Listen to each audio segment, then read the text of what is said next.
Welcome to the D&D Fitness Radio Podcast, brought to you by your hosts, Don Saladino from New York City and Derek Hansen from Vancouver, Canada.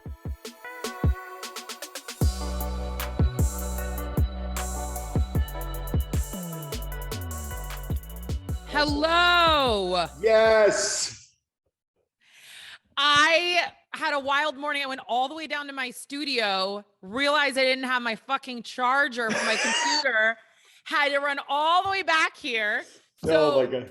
We're here and I'm so grateful I made it 2 minutes late, but I made it. So No, you made it. Okay. This isn't late anymore. I mean, Okay. It's like, as long as you show up, I'm happy. And even if you don't show up, we'll reschedule it. I've become really I think COVID fucked me up on it because I know. I used to be, now everyone's like, okay, listen, no one died. It's okay. No, I know, but honestly, it's like being able to be on time is like so important for me now. As my life gets crazier, I'm like, I have to respect people's time. A minute late is not fucking good. My coach would make me run laps. So it's all good. It's all good. So listen, I'm so pumped that you're on here right now. Thank you. This is Derek Hansen. I don't know if you've heard of Derek or Hi, Derek. You guys haven't met, have you? We have not met. No. All right. So Derek knows Luca well. Derek's like the guy when it comes to running mechanics.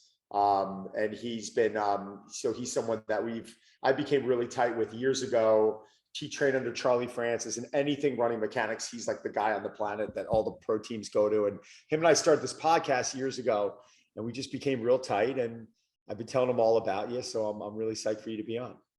I'm excited. Thank you.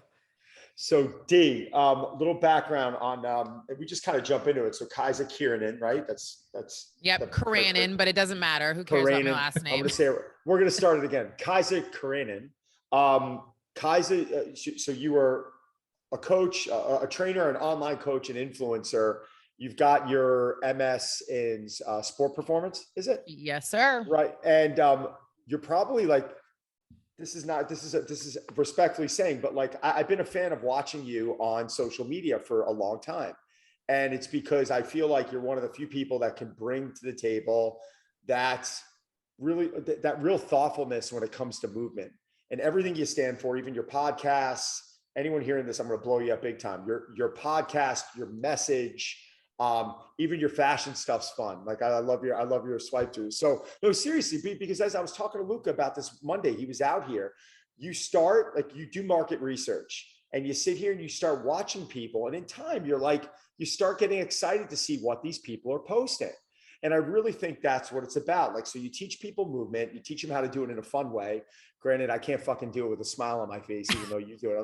I'm definitely not trying to do that, but that's why I wanted to bring you on here, because I really wanted you to tell to our listeners your message, where you started, and how you've really made fitness fun. Thank you. Okay, Dawn. I'm gonna have to start my mornings with you. This is like hype, girl. Thank you. I'm good stuff. I'm always good energy. I'd give you a virtual hug right now. It's all good. I appreciate that. Yes. Where do I even begin? So it's funny you're saying all those things. I only consider myself a movement coach. I don't consider myself an influencer, all those things. So I consider myself a movement coach, technically, a trainer. I started my career way, way back in the day honestly, I started my movement career when I was like a year old, and I won my first race crawling, and I won a pair of sneakers. So that's when my movement career started. That's why my mom realized, okay, she's a mover. We got to keep her moving. And then that evolved into sports. I did track and field in college. And then eventually what happened in college is that I was really injured. I was overtrained. I was injured. I wanted to learn about my body. But at the same point in time, I also thought I wanted to go back to school and become a social worker. So I had in my mind two things. Like, I wanted to learn about my body. I was an athlete that always really appreciated being able to be in touch with my body and like explore what my body could do. But I also wanted to work with human beings. I had dealt with a lot of depression and anxiety. I still do. And movement was a really important tool for me. And so eventually those two combined. It's odd to say that I had no idea that I wanted to be a trainer. I know from the outside to be like, yeah, that would be perfect. Like, you should be a trainer. Didn't want to be a trainer, didn't know anything about it. I just got certified, NASM certified. And at the time that I was looking where to go back to school, my friend had asked me to teach a boot camp. And she was like, can you just come out? Can you teach a boot camp for me and my girlfriends? And after like months of saying no, I finally said yes. And in the first 10 minutes of coaching that boot camp, it was literally like the biggest aha moment. I was being able to work with human beings. It was a handful of middle-aged women. And I was being able to share my love, like something that meant so much to me with this group of women. So the course of the summer, I trained with them. It was probably 2 times a week, and just got to like really fall in love with coaching. And then that started my career. That's when I had the realization, like, okay, I think I should be a trainer. And then it's been a long path to get to where I am today. But I went into the industry with the overarching goal that I wanted to help people move, because I think that movement is one of the most powerful tools that we have. But I didn't want weight loss to be kind of that carrot in front of them as to why they started their movement journey and would continue their movement journey. Right. You know, it's funny that you mentioned that, because I really feel like people put the cart before the horse sometimes, right? Like I'm working with a guy right now who's over 500 pounds. I'm helping him out. And I talked to him the other day and I said, John, I said, there's not too many people that are 500 pounds that can get, you know, whatever that number is, 8, 9, 10, 12,000 steps in. I said, so we start learning to move and we start paying attention to all these other things, you know, good things are happening. And that's what I've enjoyed about your message, right? It's not about a fucking scale or a specific number. It's like, no, let's get you to move. I'm not saying people are going to be able to move the way that you move, because I think it's extraordinary, but get you to move in a specific way that might even be, or may feel like a reach. And right there, what happens to mindset? What happens to food choices? What happens to just your level of happiness, right? Like things start changing a lot. And I feel like you really nailed that. Yeah. Well, thank you so much. And I think for trainers that are, if there's trainers on here listening, I will just say my goal was always to be able to share my message of helping people become more empowered in their body. And throughout that time, I recognized, so when I started, I'm 36. So when I started, social media wasn't around. And the only thing I had to look at was Jillian Michaels on the platform of the TV show, The Biggest Loser. And that was a really important moment for me, because even though, you know, The Biggest Loser is the antithesis to what I wanted to do, it gave me an idea that at some point in time, I might be able to be on a platform that should allow me to share my message with the masses. And so I always had that token in the back of my mind. And so when social media came along, it was a very clear opportunity for me to use that as a platform. Now, even though it wasn't exactly in that moment sharing doable workouts with general population, I knew what I was doing. I was trying to get an audience to look at what I was doing without sexualizing movement. And so for trainers coming on, like, it's important to have your North Star and to know what you're doing. And then there's ways in which we do that, you know, to get a platform, to get eyes on me, to get people, you know, noticing what I'm doing, which then allowed me to create the actual platform that I have full control over now, which is Just Move.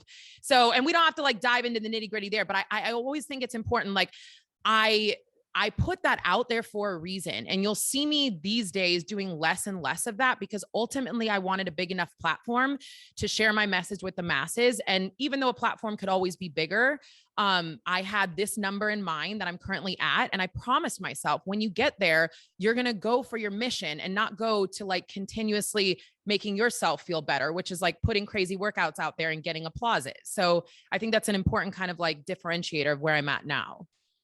Awesome. Dave. Kaisa, I'm curious, what were your best events in track and field in college and high school? So, okay, I'm going to be totally honest. I was a soccer player. That was my thing. I was a soccer player and I did track and field just to stay in shape for soccer season.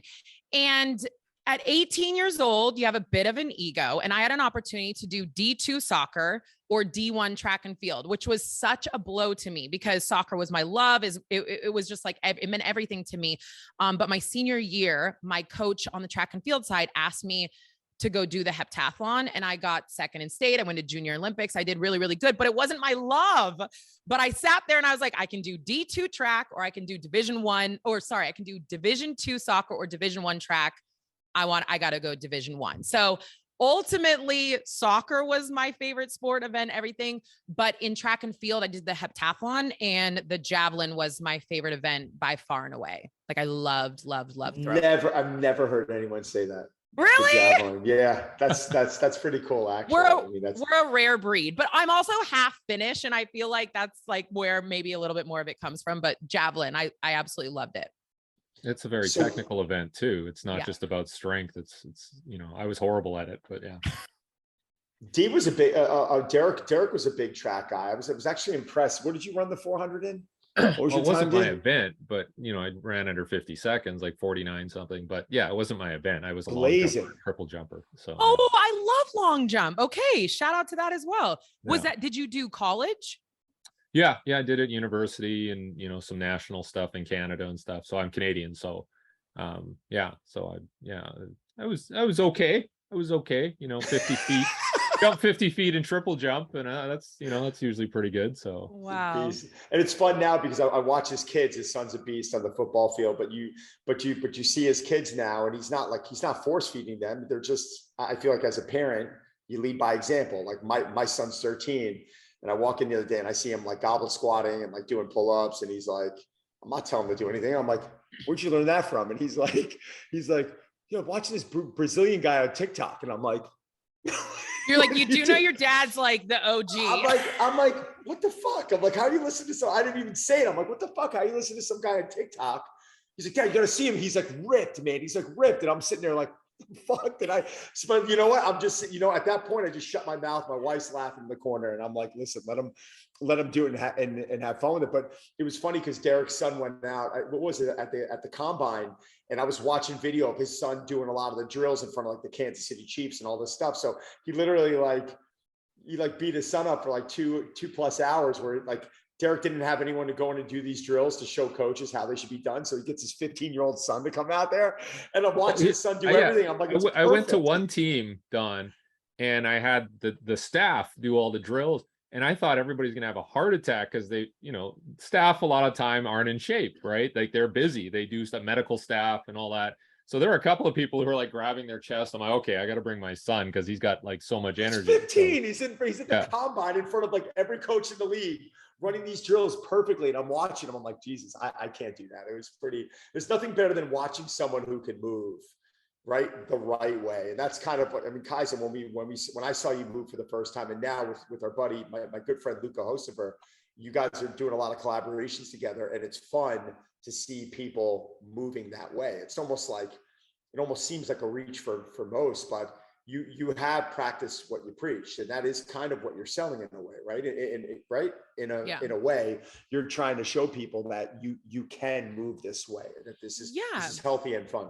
Yeah, absolutely. And I think like for me, what I like to say to a lot of people is like, I have been moving my whole life. Like I was in sports at a very, very young age. So if you're just coming into movement, don't compare yourself to me. Just like if you're an expert in your field, or you're an expert chef or artist or whatever it is, I wouldn't initially walk in and then just compare myself to you. And so I think it's really important.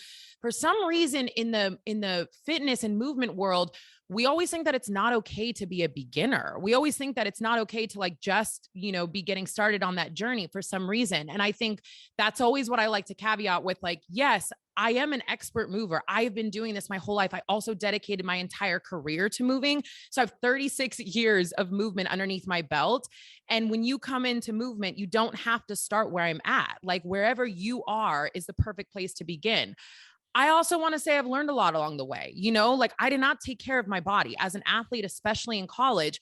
I did not take care of my body. I didn't know anything about my body. My body was essentially in the hands of my coaches who didn't treat it very well. And so I think it's really important to also understand I do so much work to be able to do the crazy things that people see on social media. Like I have so many recovery days, recovery practices. Like there's a lot that I do to be able to do those things.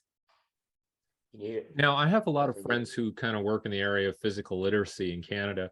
And I always wonder, like, what are they teaching? What are the key movements? Like, say you're working with kids. Are there some like key things that you think, because they have programs up here called like run, jump, throw, or as some people say, do gymnastics, swimming, and track. But are there some key things that you think need to be done? Yes. And I actually don't work with children, but my specialty is in a population that I call the start movers. And so when I looked at the fitness industry and I looked at putting out more, like movement content, what I realized that one, I was most passionate about, and two, I was probably best suited for is the human being that is pre-beginner. And I call them the start movers. So if they're looking to start their movement journey and they're looking around and they, go on YouTube or whatever they do and they see a beginner workout, 95% of the time that beginner workout is too advanced for them. And I saw it with my clientele and I see it now with the Just Move platform. And so I created a level, which I call Start Moving. And the goal is to help that human being get up, off of the couch, get moving more, especially because most of those human beings are actually in pain. And so it's to acknowledge that and to create a safe setting. So the movement patterns that we're teaching them are basic movement patterns. Like I do hinge, squat, pull, plank, single leg balance. Like we keep it really simple. Teach them the basics, like create a really good foundation for them to grow and be able to feel empowered in doing whatever they want to do from there. But it's keeping it simple and keeping it fun. And that's really what I do with the Start level. Nice. So a big part of your passion is to work with those beginners, but you also do a lot of advanced stuff, right? Like I went through your site, I checked it out. I mean, by the way, I like how everything's put together. It's very clean, like everything down to the nutrition. If someone's listening, check it out. It's kaisafit.com. But talk to me about that. Do you feel like more of your passion lies within the beginner, because there's more of them out there, right? Like, isn't the goal to pull more people off the couch? Is that what you're trying to do? Yeah, exactly. And I would say my passion lies in getting everyone to move and to really help everyone understand that like it's a gift that you wake up every day with this incredible body, and like the things that your body does for you, like the least most important thing is that we just focus on what it looks like. And like, how do we come from a sustainable place when we want to take care of our body and have image be, way back there in terms of like priorities and what's important, because I want to help people create a sustainable movement practice.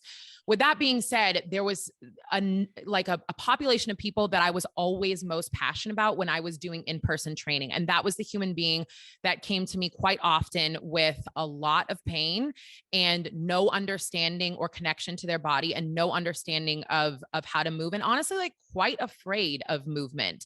And so as I started to become an online coach, that was really the population that I wanted to speak to, because they're also not served. Like in the fitness world, we talk to the 10% of the population that's already moving. And when I look around and, we all know that we're not a very healthy world. I wanted to figure out like, why is that 90% not getting up off the couch and moving? And how do I create something that really meets them where they're at? And so that's where Start Moving was kind of born from. And I would say it's all my passion, but Start Moving is something that I'm really heavily focused on right now. Awesome, Dave. As part of the movement, how important is something like just basic flexibility and maybe incorporating stretching in what you do? Do you have any sort of preparatory things that you do to make sure that people have the range? Yeah, totally. I mean, I think I would say if you buy my products, I'm probably best known for mobility, because that's how I rehabbed my body. And so that's like a fundamental practice of being able to take care of your body is taking care of your joints. And so for this Start Moving population and all of my Just Moving population, like recovery practices, mobility practices are of the utmost important. Like if you do a workout on our platform, we are warming you up and we are cooling you down. And a lot of our movement on the Start Moving side is learning how to mobilize your body and just like feeling good in your body. And honestly, like the more that people do, mobility is such an instant feedback thing. Like you do mobility and you almost instantly feel relief and you instantly feel better as you walk throughout your day. And that motivates you to come back and to stay moving with us. So absolutely, like Derek, that's a huge piece of what we do. Can you take us through a typical day for you when it comes down to your training? I know you're crazy about that question, but like, is mobility something you feel like you're practicing throughout the day? Are you doing it in one set? Can you just give us a little taste of what it typically looks and feels like? Yeah, so it totally depends, but my practice, like every workout starts with a mobility warm up. And then occasionally, like I'm training with Luca now, who, great friend of yours and mine. There might be mobility inside of the actual routine. And then I tend to have full mobility recovery days. I have found so much relief in doing mobility. And so it's an instant feedback for me to know if I don't do it, I feel different in my body, especially at 36 years old. If I do it, I feel like I can go out and conquer the world. And so mobility is something that's like a non-negotiable for me. it's funny. I mean, that's the one area that I think I was always practicing, but then it became more of a necessity that every workout, I maybe some people might be, well, that's a little older, but I probably spend 20 to 25 minutes before my session between rolling and call what you want, your dynamic warm up, your prehab. I don't even know what to call it anymore. Everyone's trying to change terms, but practice.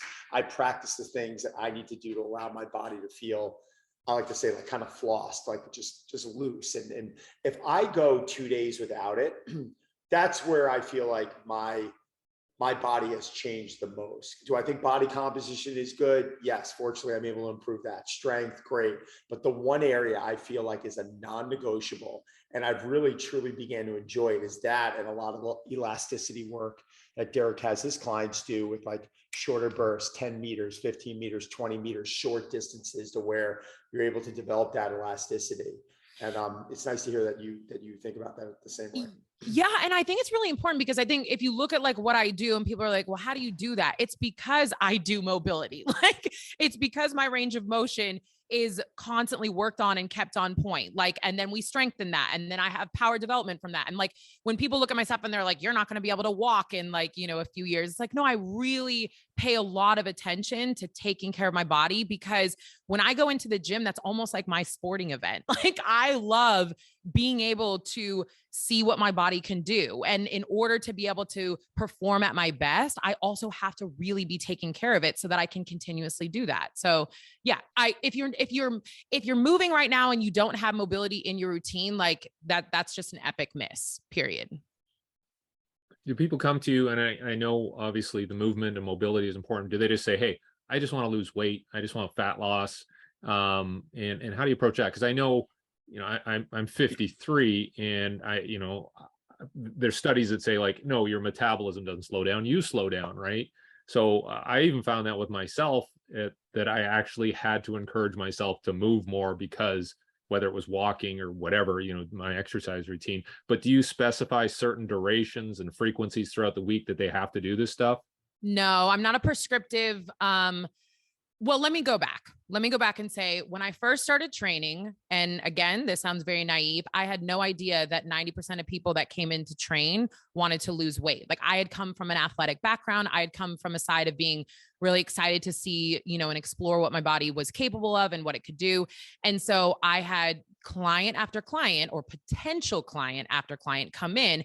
And when you sit down, you have a conversation with them and they're like, okay, cool. Yes, I want to do this. I want to lose like 20 pounds. And immediately I'd go, okay, cool. Like, I'm not the trainer for you. Let me pass you off to so-and-so or so-and-so.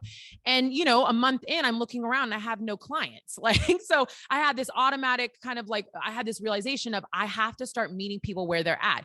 Even though I don't believe in weight loss as the motivation for their movement journey, if I don't meet them where they're at, I don't even get an opportunity to show them something different. And so I started to have conversations with clients about like, okay, cool. I wouldn't co-sign it, but I was like, okay, cool. Let's start this movement journey. And then I just programmed performance movement. And so for me, I had a lot of women at the time, and I programmed really making sure that they were getting strong, that they were doing really cool things with their body. Like a middle-aged woman being able to do her first full pull-up or push-up is huge. Like, that actually rocks your world. And so we just started talking less and less about what their body looked like, and more about what their body could do. And so as I translate all of that into the online world, I fortunately have such a strong message that is anti-weight loss. I mean, like, literally my last campaign was fuck weight loss, let's get strong. And so people don't really come to me to have a conversation about how to lose weight anymore. That's really not what it's about. It's about how to move in a sustainable way in my body, how to feel my best, and how to feel like really confident, empowered, and strong in this body that I have. Nice. Awesome. So, I mean, again, not putting the cart before the horse. I mean, it's very easy to, I think, show someone's some type of improvement when it comes to movement. Obviously, body composition, I think, takes time. What's real and what's not real, right? Like, if you see someone lose a few pounds, well, was that real or was that water? But I think the movement piece of it was something we always focused on. If you take someone who couldn't touch their kneecaps and you have them touching their feet within 30, 45 minutes, it's like, okay, wow, that's a good thing to focus on. Why do you think, I mean, I still scratch my head here. Like, why is it that the general public, I think, is just missing the needle when it comes down to their mental approach to all this, right? They're just not really focused on the right things. They're not really focusing on the process. Luca, you, Derek, we enjoy going out and moving and training, yet people are kind of forcing themselves in this environment where they're not feeling fulfilled, yet they keep messing this up and they keep coming back to that New Year's resolution every year. Yeah, I don't think it's their problem. I think it's our problem. I think as an industry, we're fucking failing them. Like yes. and I've said this time and time again, I think we are doing a terrible fucking job of being the definition of health. Like we are not that. What we're doing is we're saying we can make a lot of money off of you. If we co-sign your insecurities, if we tell you you're right, you're fucking fat, you need to lose 20 pounds and you can do it with this $100 program in 10 days, we're failing them. Like it is not general population's problem right now. It is our problem as an industry. And so that's why for me, it's like, how do I change the narrative? How do I change the message? If you have weight to lose and you start moving, you will lose that weight. The problem is also we sell an unattainable image of health and what that looks like. And so I always say health is a feeling. It is not a look. My goal is not to get you to look like, you know, the women or the men on Oxygen Magazine or Health and Fitness, whatever those are. Like my goal is to have you wake up every morning and feel confident and comfortable in the body that you have because you're doing what you can to take care of it. That's my goal. And my goal is also to talk to the 90% of the people that aren't even moving right now. They're not even doing the basic minimums. They're so depressed. They're so anxious. Like all the other things that are going on. If I say like, we're going to focus on this massive, crazy program, they're not going to do it. So my goal is, can you give me 5 minutes of your day? And can you just stay seated? I have seated workouts. I have seated 5-minute workouts for you. Can you give me that? Can we start a habit? That's where we're going to begin. Obviously I get fired up about this. But I love it. I think that's where the industry has gotten a little bit worse. Like we see so many things in our industry that I believe are improving. I think there's things in our world that are improving, yet I think there's this false image being put up on, you know, on the screen, on social media. And I think it really depresses a lot of people. I think where, you know, most people, and you said it earlier, it's, am I putting this up for myself? Or am I trying to really, you know, educate and really trying to inspire and help others out? And I think the message is shit. I really do. I think it's shit. I think it's, I think we're speaking to too many people who want that quick fix in an industry where it just doesn't exist. Yeah. And I want to be very clear because, you know, there's people like Derek and probably Don, you work with athletes. Like there's certain times and places for like really honing in on what's going to make that 10%, 5%, 2% better. Absolutely. That's not me. And so when I like have these conversations, when I get passionate, it's like the people in the industry that are doing that, like that's great. I'm trying to turn my focus and say, there is 90% of the population that's not moving. Obesity is at an all-time high. What are we doing wrong? Why are we not meeting them where they're at? And how can I fix that? How can I create a product or a message or all of that really addresses that and fixes that? Because it's on me. I chose to walk into this profession. I am the professional. Like, this is my goal. This is what I need to do. Can you get into a bit more of the details of how you connect with people? I know I'm going to do a shameless plug here for Don, because he's got a new product out where he talks about how he went from brick and mortar to digital, and how, you know, what are some of the levers that you're pulling to make sure that you can connect with people, but also deliver a good product digitally or in person? Derek, this is a hard one.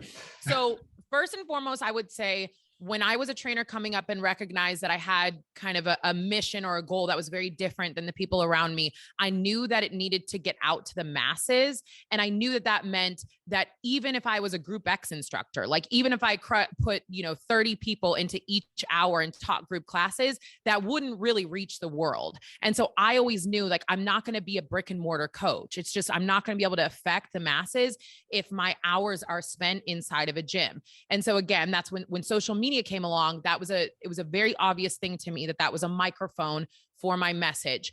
Another major goal was to be able to have my own platform, something that I owned. I used Instagram as a tool. It is not my platform. It changes every single day. And as we all know, like, the algorithm fucks us over every single day. So I wanted to create my own platform that I had full control over, which is now Just Move.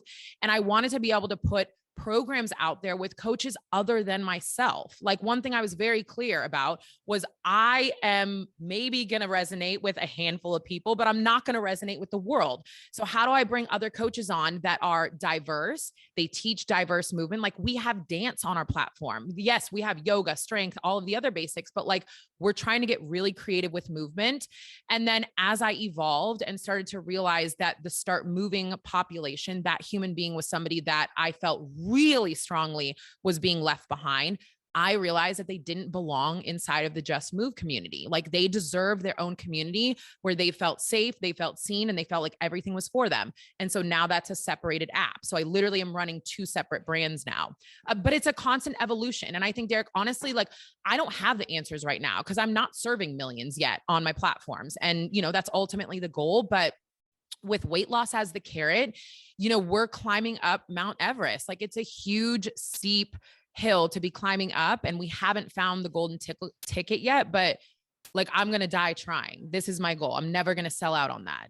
You know, it's funny. I mean, any big name coach that I speak to, yeah, like take a guy that's very well known that I'm friendly with, Jeff Cavalier, you know, the Athlete X guy. We were having a conversation recently, and I was with Gunnar, and we're doing this little sit down where Jeff invited us in. We're talking business and training, and he's like, well, you know, were there ever any grand slams? And I'm like, no. I'm like, I feel like I've been in the industry now. I'm 45. I've been in it for, you know, 25 years. And I think there's a lot of singles and a lot of bunts and just a lot of those, like there was never that thing where I'm sitting there with my hands behind my head. Anytime that happened, it would normally shit the bed right after. But, you know, I don't know if, you know, I don't know if this industry, if there's going to be, I think it's like you're saying right now, and I love it. Like you're just going to continue to focus on you and sending out that right message and hope that more people, you know, kind of jump aboard and try and deliver that same message, which is, in my opinion, the right message. Thank you. I appreciate that. It means a lot coming from you. I also think recently I've been really trying to understand that it means a shift in my definition of success, right? Like it means that I find success in the one person that messaged and said, I'm literally moving pain-free now and my life is completely changed. Thank you. Like that is huge success. And so for me, it's not about, especially with Instagram where we can get caught up in like, if thousands of people didn't like it, it doesn't mean anything. And I'm really trying to readjust to like, it is the one person daily, you know, it's the handful of people, like it's those lives that are being changed, that are the success that I want to focus on, that keeps me fueled to do this forever. And that's really where kind of my shift has been going. I don't want to say necessarily away from social, but like away from the obsession with social, because that's really not where it's all happening. I think social is something that has helped us all, but I also think people start relying, I like to refer to it as like vanity metrics. Like it's not like, how many times have you put up a video of you squatting or sprinting? It's like, we're always repurposing that. And when you think about it, if you have whatever it is, 1 million followers, and you're only getting a couple thousand people to give you the thumbs up on it, it's like, think about all those other people who haven't seen it. So you got to get thick skin and you got to continue to deliver that same message over and over and over, because there's still, you know, 999,000 people that may not have seen that post. But as coaches, sometimes we feel like, oh, I've already talked about that. Do you ever feel like that's happening to you, or are you just trying to deliver that message day in and day out? No, it happens to me all the time. But here's the other main thing that's happening to me is I'm trying to sell a product that has nothing to do with what my social is or what I'm known for. I'm known as the girl that does crazy workouts with a smile. That is not the product that I'm selling with Just Move or Start Moving. And that's been like my biggest realization. And honestly, like I promised myself when I got into social media, I promised myself that I don't know why I picked 1 million. I just said, when I have 1 million followers, like I will know that I've reached this point where I'm allowed to then preach my message, my real message. But I saw social media as a marketing machine. I saw it as an opportunity and I capitalized on it. And so I'm at this point in my career now where it's like, who is that helping? Who does it help when I go out and I do crazy fucking workouts and like not very many people can do it? So like, is it really inspirational? Is that really helping people like with my ultimate goal and mission? No. So, I mean, maybe I can say like it's helping inspire a few people to move, but it's ultimately not leading towards my end goal. And so I've been having a whole midlife crisis on social of how do I switch to really be preaching my message, my true goal in life on social now? And how do I flip that platform to be something that I always set out for it to be? But in some ways, don't the ends justify the means, in that, like, Don works with actors, superheroes, I work with professional, but we're all trying to draw in people so that we can reach them and help them. Don't you think that works as well?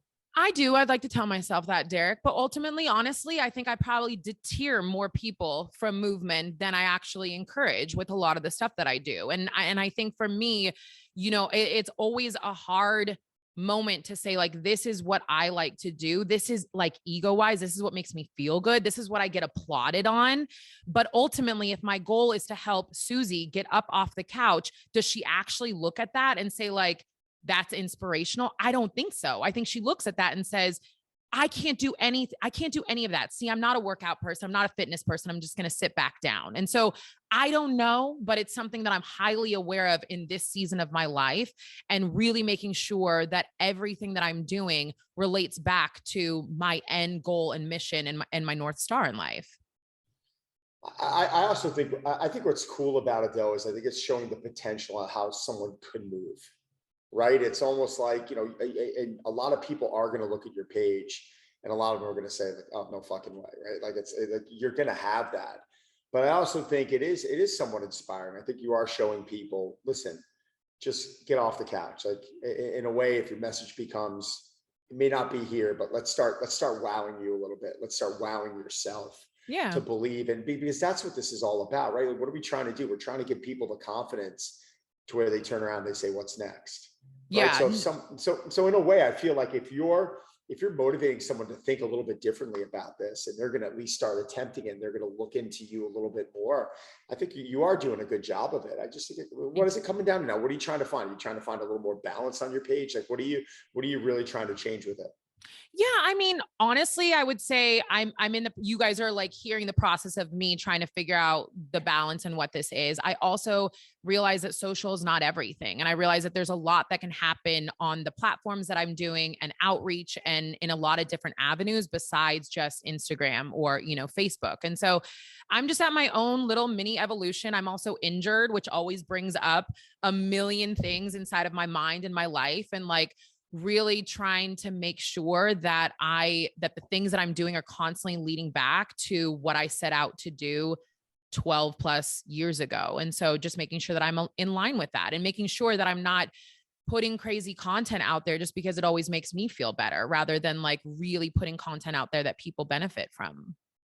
Do you find that some of the anxiety and some of the doubt helps to motivate you to be better and just keep working and keep fighting against it? And I know sometimes it can be crushing, right? But at the same time, do you turn that around? Oh yeah. Yeah. I'm competitive. I mean, like, ask Luca. Like, I mean, I'm competitive to a fault. And so, like, I am constantly looking at this as, like, what's not working, what could work better. And for me right now, if it's like, when my platforms of Just Move and Start Moving are, like, crushing it, and hundreds of thousands of people are on there and they're moving, then I'll look and maybe say, like, okay, cool. Like, we're doing some things right. But until then, I'm going to constantly look and say, like, how can we make this better? Like, how can I reach more people? And I just am not sold that Instagram and Facebook is the only way to reach people these days. And I don't have the answer. I just am constantly trying to push forward of, like, where are these people, and how do I talk to them, and how do I get in front of them? So that has been a big focus on you, right? I mean, because when I started following you a while ago, I wasn't hearing your voice a lot, right? I would see the smile and I'd see the movement, and now I'm seeing the podcast.